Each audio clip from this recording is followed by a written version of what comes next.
Alright mga idol, content ka na ba? Yung simple content ba hinahanap mo? Pag-aralan natin kung paano gumawa ng mga simple content. Ito na siya. Tol, paano nga natin ginawa yung nagkakapit tayo sa pakpak ng eroplano? Punta na tayo sa CapCut. Click natin yan, tapos new project. Tapos yung video. Ito po yun, 10 seconds yun eh. Ayan, 9 seconds lang pala siya. 9 seconds. Add na natin yan. Ito po, makukuha nyo to sa YouTube. Pwede nyo i-screen record o kaya pwede rin pumunta kayo sa Google. I-type nyo lang po yung pakpak ng eroplano. Tapos, add overlay. Hanapin natin yung tatanggal natin ng background. Ito po yun mga idol. Ayan, add na natin yan. Tapos, ang gagawin po natin dito, i-remove background natin siya habang naka-highlight yan.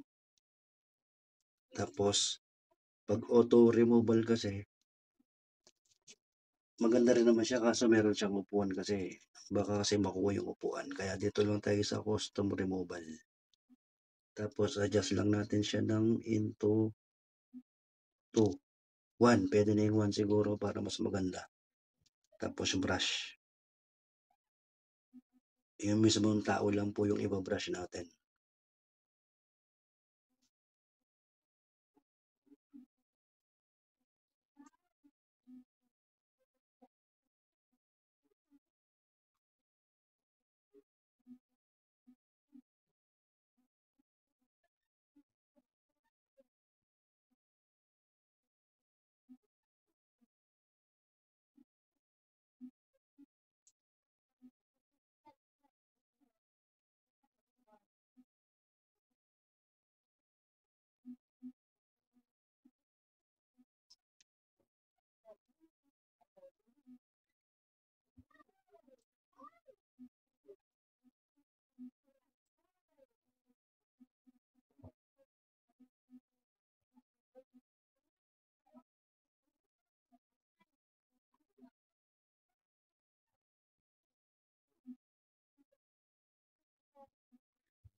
Yan, background remove na po siya. Check natin.